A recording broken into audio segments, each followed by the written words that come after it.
This video is all about motion in one dimension. This is also known as motion in a straight line. And so in this concept, all we're basically talking about is something moving sometimes along the ground, a flat surface, or perhaps up and down, say an acorn falling from a tree, or you throwing a baseball straight up into the air. But it can also be, of course, horizontal motion, somebody sliding a can of pop across a tabletop, or a car driving along the road. These are all good examples of the idea of motion in a straight line. The other one that also applies is along a plane. So if you have something that's inclined, let's say at some angle, it's not quite horizontal, not quite vertical, but something like this, then we are also talking about motion in a one dimension or motion in a straight line. And you might be saying to yourself, well, that's not really one dimension. If your dimension is X and Y, then how is this direction one dimension? Well, you can just alter your coordinate system to fit that. So anytime you're moving in a straight line, we're going to describe how to handle questions and problems regarding that sort of motion. What this doesn't cover is something like projectile motion, when you throw something up into the air and it has that parabolic arch. We'll talk about that in a different video. And it also doesn't cover any kind of rotational motion. And so let's get started by first defining how we're going to talk about these concepts. So this is our motion in one dimension or straight line.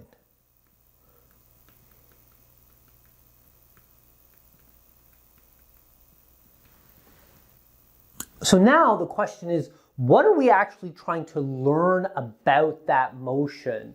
What are our quantities that are important to us? And how do we come up with equations that describe that motion? Well, what we're basically doing here is kinematics. We're jumping into our kinematics. And kinematics has a very specific definition. It is the study of motion.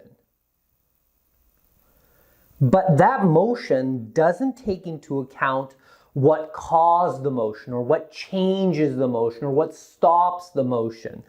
All it does is try to understand the motion or predict the motion, etc. It's not about what causes it. So let's just say study of motion without regard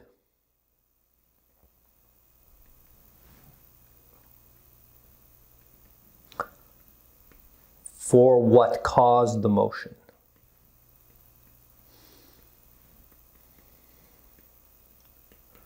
Or what would change the motion, etc. And so what does cause motion? What does actually, what kind of science is that? Well, that's all about forces. It's forces that change motion, and that's a topic for another day. That's the science of dynamics. And so in kinematics, we're only going to focus on the motion itself. And to do that, we need quantities that help us to describe the motion. And so I think the first one is very, very obvious. If we're talking about motion, we want to talk about where an object is and where it is at a different time. And the word I'm trying to get at here is displacement. So displacement is our first big kinematic term.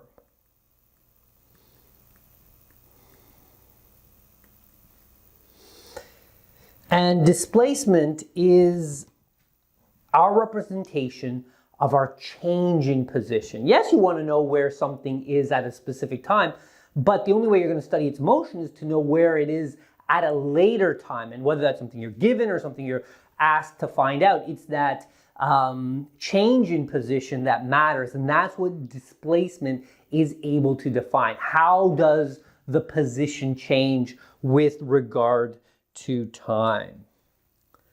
So let's write change in position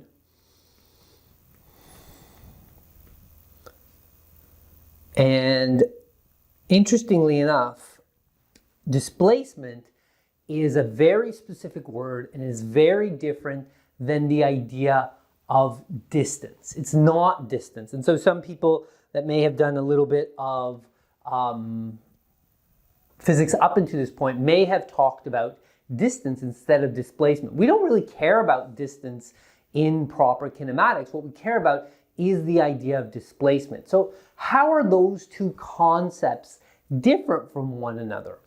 Well, displacement actually doesn't care what happens between the 2 points that you're looking at. And so if you're looking at position A, let's start over here. Let's say let's call it position 1. And at a later time, our object is all the way over here, position 2, then the displacement, let's say 1 meter between those two positions, is all I care about. Distance, on the other hand, would have cared about how I got from 1 to 2. So for example, if I move from my initial starting position once again, and I move a little this way, and then I move a little this way, and I'm moving back and forth, before I finally get to my final position here, same final position, but perhaps I moved, let's say a total of 3 meters as I moved back and forth before I got here. Then the distance I travel is 3 meters, but as far as displacement goes, it's still just 1 meter. Displacement is just a difference from your starting point to your ending point, and so it doesn't care about what happens in between. So let's say change in position without regard for what happens in between.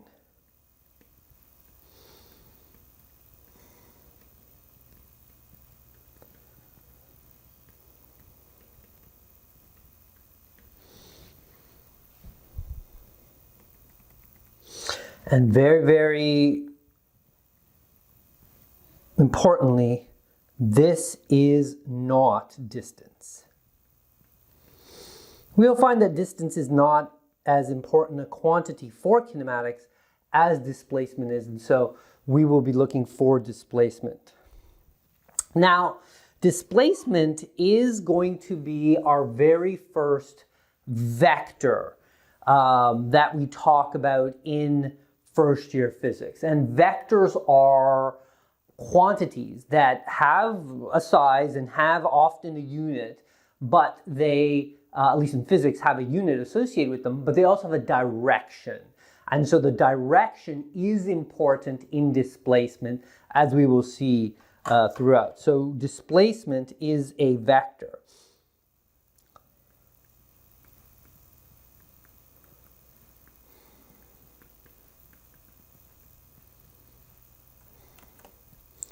This is going to be especially important when we get to two-dimensional motion, where you have to treat vectors in a very specific way. In one-dimensional motion, vectors are very, very easy to handle. And so this is the first time we're seeing a vector, so allow me just to define it as a physical quantity with a magnitude and a direction.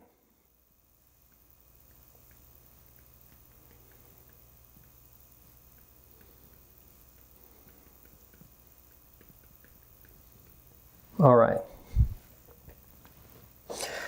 So we have to have the size of the displacement, like how far did we walk, as well as which direction we walked in. And so again, if I was to start at this position 1 and move to this position 2 over here, I've traveled 1 meter, but my displacement has to be more than just a meter. It has to be the direction that I traveled. So it's 1 meter that way. And the direction can be represented different ways, sometimes with axes, etc. And so the commonly used symbols for displacement that we'll find, we'll see sometimes people use R. S could be a very general symbol as well. And then if you have motion happening along an axis that we're familiar with, usually X, Y, or Z, then oftentimes we will just use the name of the axes, X, Y, Z, etc. So R and S are usually used for general displacement and X, Y, Z along that particular axis. Now, some people may be familiar with using the letter D for displacement, but what you're probably doing is carrying over that D from your understanding of distance. And so we are specifically not going to be using D because D should be reserved for distance, and that's not what we're talking about here.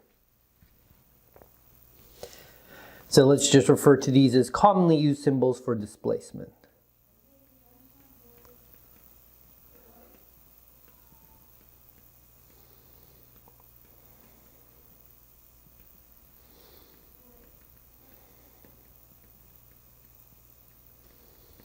All right, and so if we have displacement, we want to, of course, measure it with some units, as we know our dimensions of displacement based on the fundamental or basic measurements of physics that we've already talked about. If you recall, they were length, mass, and time. This is clearly a measure of length. And so unsurprising to everybody here and online that the SI units for our displacement should be meters, given by the lowercase m. Okay, so our preference is to measure all quantities using that value. So now that we have displacement, and I think we've done a good job of differentiating it from distance, and again, the two factors that are important with displacement, remember, is it's a measure of the difference between your final position to your initial position, or position 2 to position 1, or from B to A, and it doesn't care about the motion in between, but it needs a direction. Which way was the displacement? Okay, good. So what's the second quantity that we want to examine? The second quantity is going to be that of velocity. And so if we're talking about displacement from one location to another, it's natural to ask ourselves, how long did that displacement take? How long did it take for me to walk from here to here? Well, that's a function of time. We understand time as a fundamental basic measurement in physics, but velocity is a concept that combines our displacement with the time that it took. Another kind of common way to talk about velocity is how fast are you going, or what is the speed that something is traveling. Those quantities, speed is insufficient to describe what velocity is. There is a difference. So let's start with a little idea of what velocity is.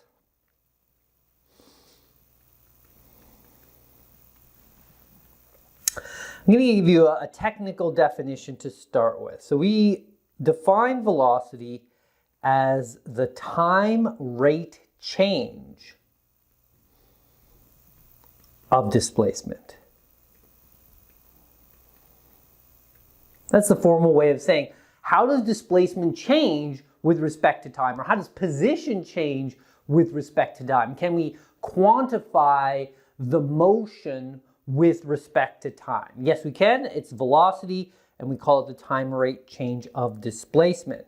Now, and just like displacement, velocity is also a vector. In fact, it is just like displacement because it goes in the same direction.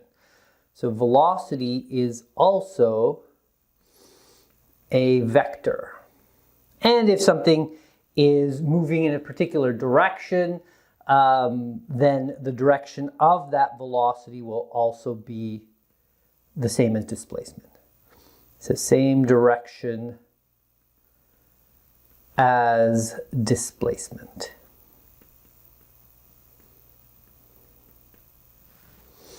All right, and it's very, very important for us to notice that just like displacement is not distance, velocity is not speed.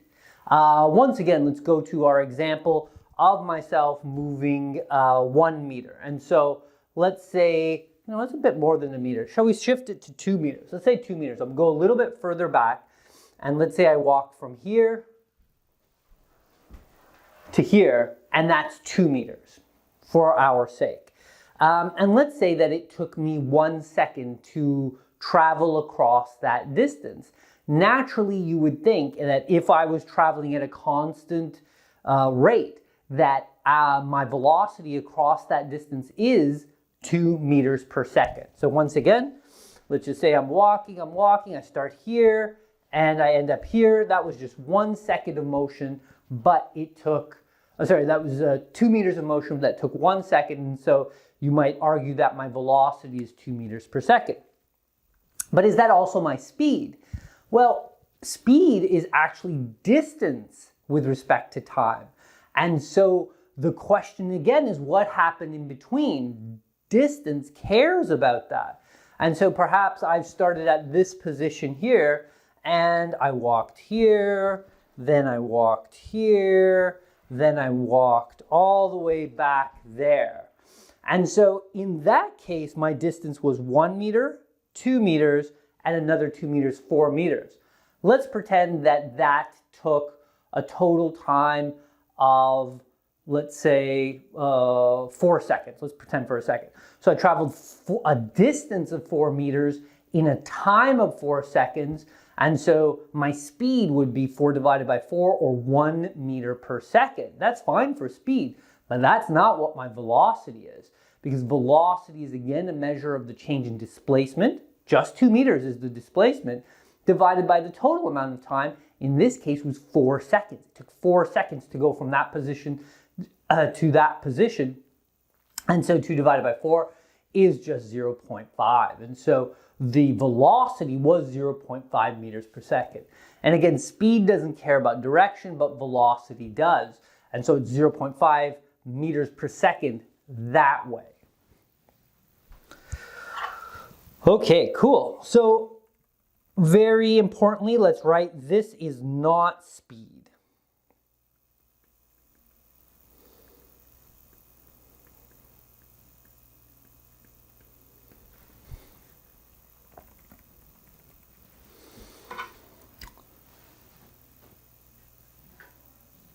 So the next thing that we want to talk about is the idea of velocity. We want to understand it a little bit better.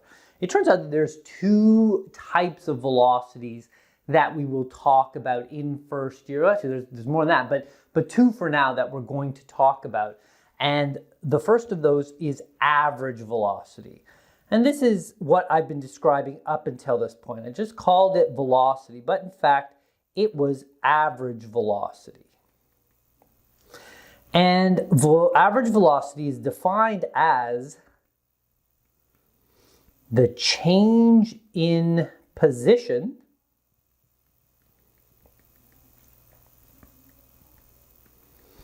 often, what I mean by that, change in position is displacement divided by the change in time.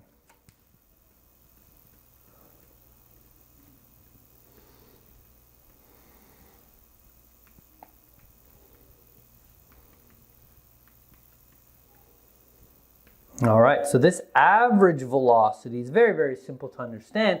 All you do is take the displacement and divide it by the total amount of time. Now, average velocity doesn't care what the velocity was at a shorter period of time. So for example, perhaps I start here with no velocity, I'm just at rest, and then I start going faster and faster and faster as I go from my initial position to my final position. And so clearly during that time, I didn't have a constant speed or a constant velocity. It was changing. But if you take the average across the entire thing, you can represent that by a single number. Again, it was just 2 meters, and again, pretend it took 1 second. So the average velocity would be displacement of 2 meters divided by a time interval of 1 second, or 2 meters per second. So let's draw that graphically to make sure we agree with it for your notes. If I have a position here, R1, and a second position, R2. And so R2 is taking place after R1. In fact, R1, the time is T1. At R2, the time is T2. Then the average velocity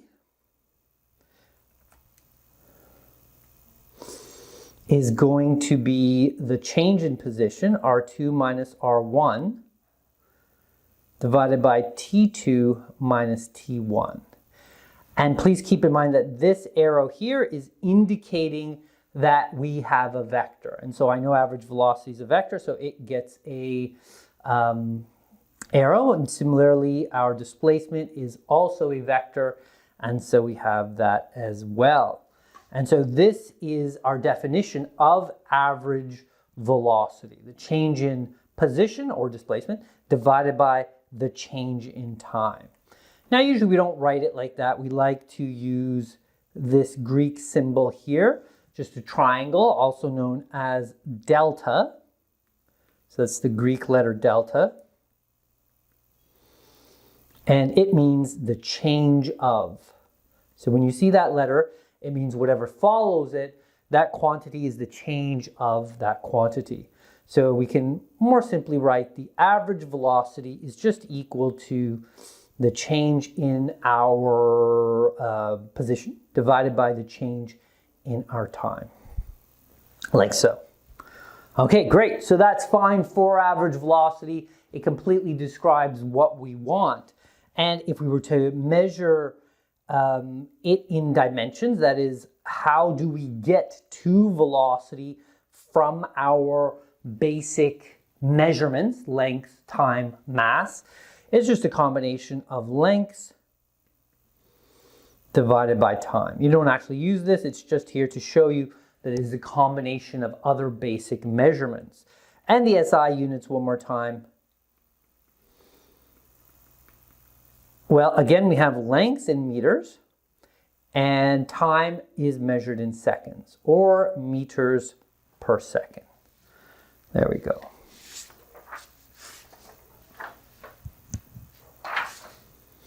Okay, so that's a simple definition of velocity, but it certainly lacks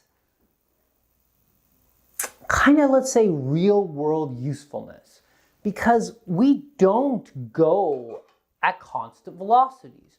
A lot of times we're getting faster and we're getting slower, and we don't necessarily want to know what the average velocity was over a trip. Let's say you were going to, on a little driving trip, and you're going to, let's say, just say the grocery store from your house, and you get in your car and you start driving, and first you reverse out from rest, then you stop, then you start going forward, you come to a red light and you stop again, you come to a stop sign, you stop again.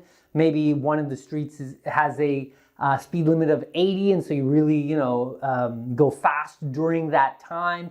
And so you have all these various different speeds, if you will, during it. And then once you reach your destination, you ask yourself, well, what was my velocity for that trip? Well, it was just the total displacement, so from the beginning to the end, divided by the total time it took. Now, that doesn't really give you so much information about what was happening during the trip. Perhaps you want to know what the velocity is at a given time. In that case, we're not talking about average velocity, we're talking about instantaneous velocity. Knowing the instantaneous velocity of an object is an important part of kinematics, and that's what we're going to define now. So the instantaneous velocity is different than the average velocity.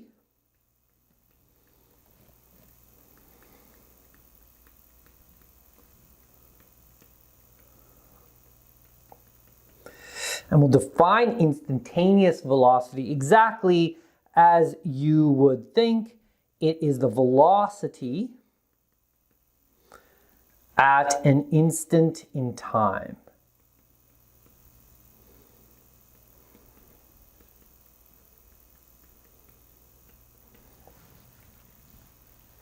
All right, So mathematically, how is that different than the average velocity? Well, what we want to do is start with our definition of our average velocity. And so average velocity was delta r divided by delta t. And instead I want to take that and make it instantaneous. So what does that mean? How am I going to be able to alter that equation there to get it to be occurring at a specific time as opposed to over a time interval? Well, essentially what I want to do is I want to shrink that delta t down as much as possible. I want to make it as small as it can possibly be to give us the instantaneous velocity. And so we're going to take the limit. As we take the limit, our time interval, now remember this isn't real time, it's the time distant measurement is getting smaller and smaller and smaller. And so that gives us our functional definition of our limit. And for those that, for our instantaneous velocity, and for those that are in calculus, this can actually be written another way. You know what happens to an equation like this as you take the limit. Some of you may not have done the calculus, but that's fine. I'll let you know this is equal to dr by dt, the derivative of the displacement with respect to time. It's the equivalent quantity. And so that is going to be our definition of instantaneous velocity. Okay, let's try a little thought experiment to make sure that we understand the difference between average velocity and instantaneous velocity.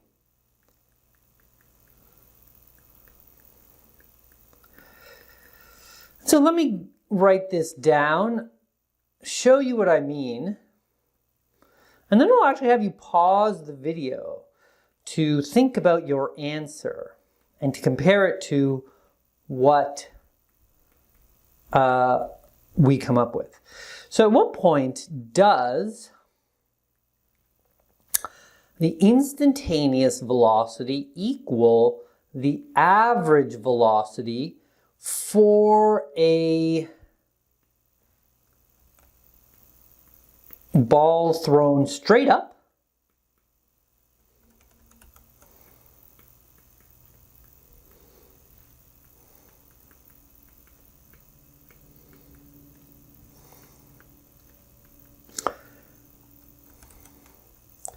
in the air and caught at the same height?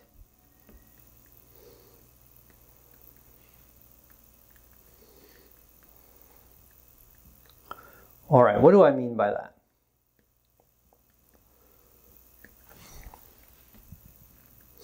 So we'll take a ball like this one, and what I'm going to do is I'm going to throw it up in the air and I'm going to catch it at the same height. Now it's going straight up. Okay, here we go. All right, so I throw it from this height, it goes to its maximum height and comes back down and is caught at the same height. Now, I want you to figure out that the location during this journey where the instantaneous velocity is equal to the average velocity. Now, there is only one average velocity, so you have to figure out, first of all, what the average velocity is for that motion. And once you have that, then you ask yourself, well, where in its journey was the instantaneous velocity equal to that same amount?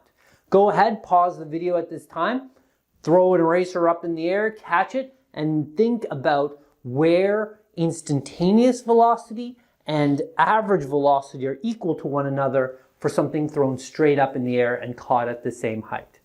Pause here. Okay, so welcome back.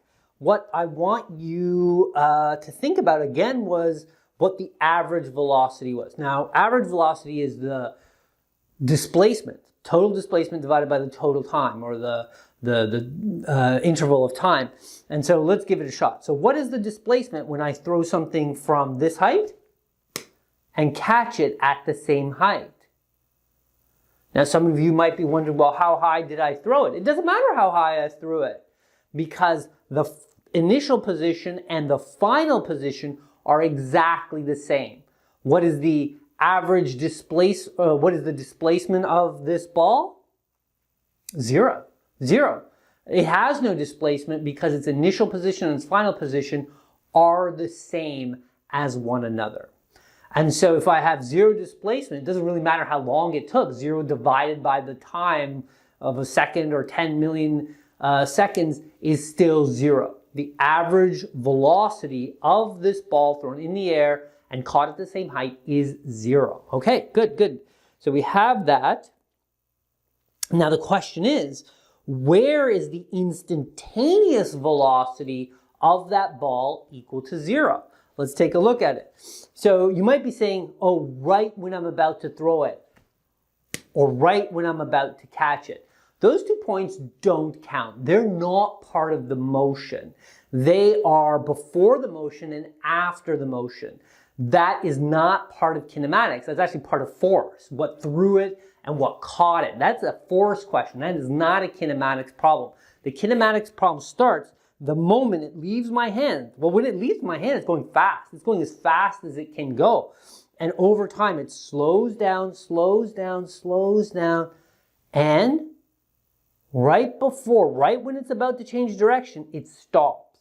For an instant in time, this ball is not moving before it starts picking up speed, picking up speed, picking up speed, and landing at the same location and with the same velocity, but the opposite direction. So basically what I'm trying to say is the only time the instantaneous velocity is equal to zero is when it's at the very peak of its journey. And you should be very familiar with that. When something is changing directions, whether it's something going up and then coming back down, or even just say you're driving. Let's say you're reversing out of your driveway. No matter how fast you are pulling it into drive, for an instant in time, you are not moving. You're not, you have a velocity of zero. The only way you can go the exact opposite direction is to stop for some point in time. So we can write this as our answer here.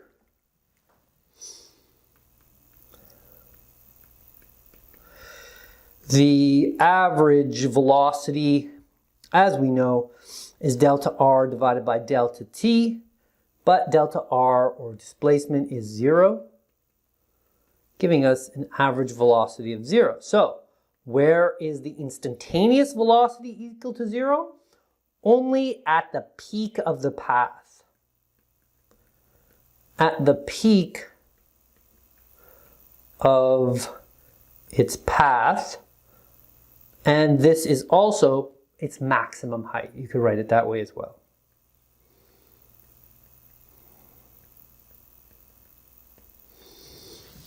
Okay, that looks good. I know I'm covering up, there you go.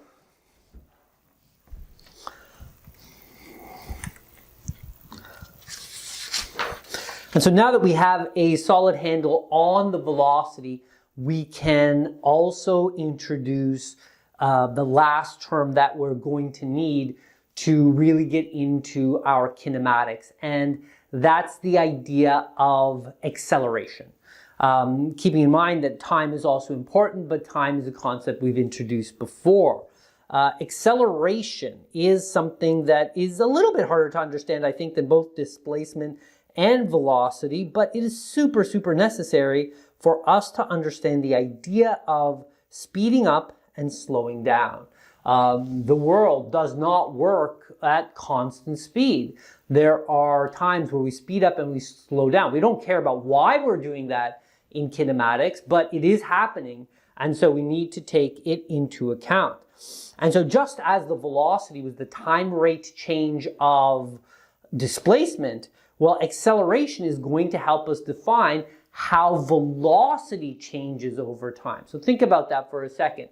While velocity tells us how our position changes over time, our acceleration is going to say, how does our velocity change over time? Am I speeding up Or am I going fast and then I come to a stop and we slow down?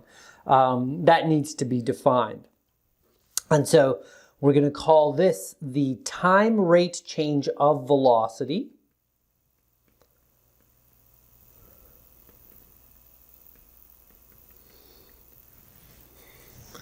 And the SI units for this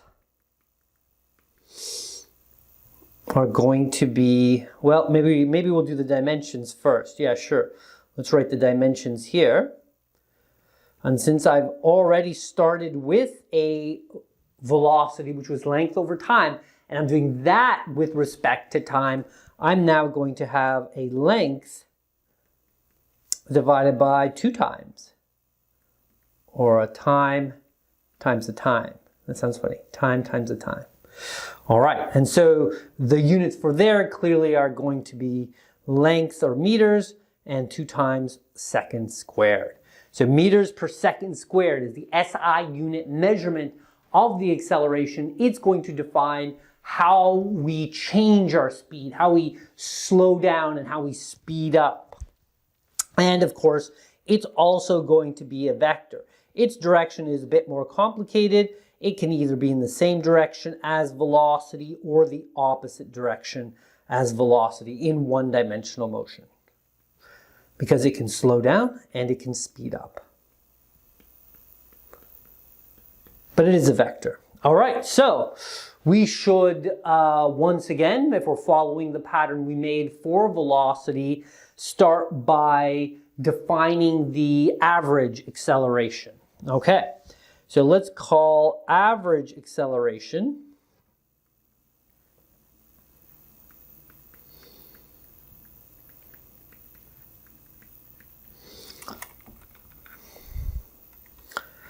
well, that should be very, very easy for us to do. If we're defining acceleration as the time rate change of velocity, well, then we need the change in velocity divided by the change in time. That's it. Which we can more neatly write as delta V divided by delta T. So whether you say V2 minus V1 divided by T2 minus T1, or instead we use delta V is delta V divided by delta T. They're both equivalent to one another, and they help us to quantify the total acceleration over some trip, whether it is you again going out to the grocery store, or something as simple as throwing a ball into the air. The average acceleration is going to help define the entire acceleration over the time interval. Now we can compare that again with our instantaneous acceleration.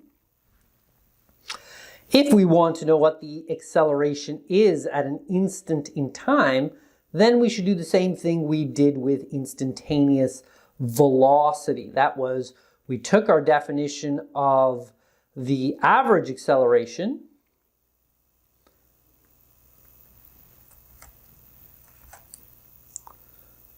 delta V, divided by delta T, like so, and we're like, okay, so we want the time interval to become as small as possible. We want the time interval to become an instant in time. How long is an instant? It's as small as it can possibly be, but not be zero. That's essentially what an instant is. An instant doesn't have a time measurement, but it is so small. And so let's make that delta T so small. We take the limit of delta T goes to 0. And again, we have our instantaneous acceleration defined as the limit as delta T goes to 0 of delta V over delta T. And so that allows us to focus in on an instant in time.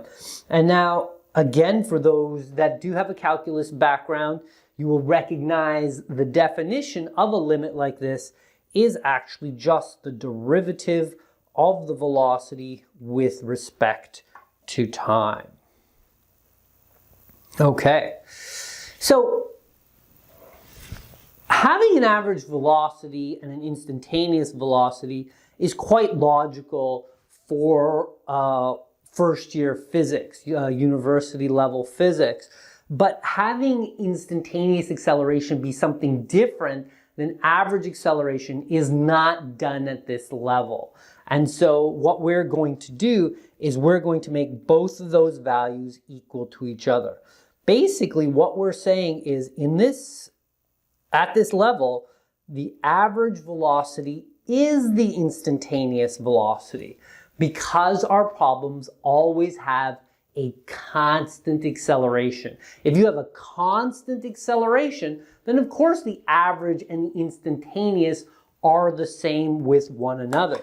So for example, if we do something as simple as gravity, and so we won't get into free fall just yet, but if I'm dropping this object from here to here, it's accelerating due to gravity, and that acceleration is the same over that interval. And so essentially what that means for us is it doesn't matter if you're looking at an instant in time or you're looking at an interval, it is going to be equal to one another. Now you could think of counterexamples of that. A long car drive, for example, is a good example. You are again heading to the grocery store, you drive to the stop sign, you come to a stop, then you speed up, then you come to a light, and then suddenly it's a fast road, so you accelerate a lot. So obviously in that case you have lots of accelerations and deaccelerations, accelerations and deaccelerations throughout your journey.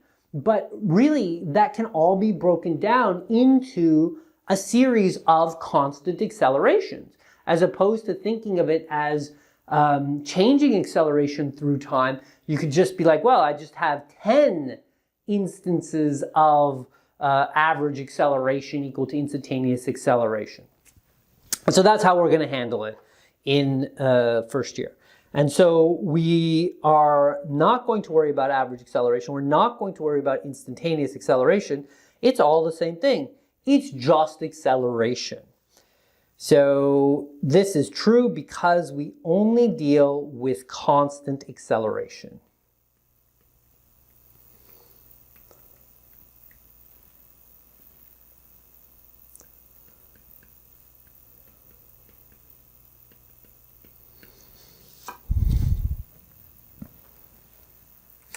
And so those are our fundamental quantities that we're going to need to do kinematics.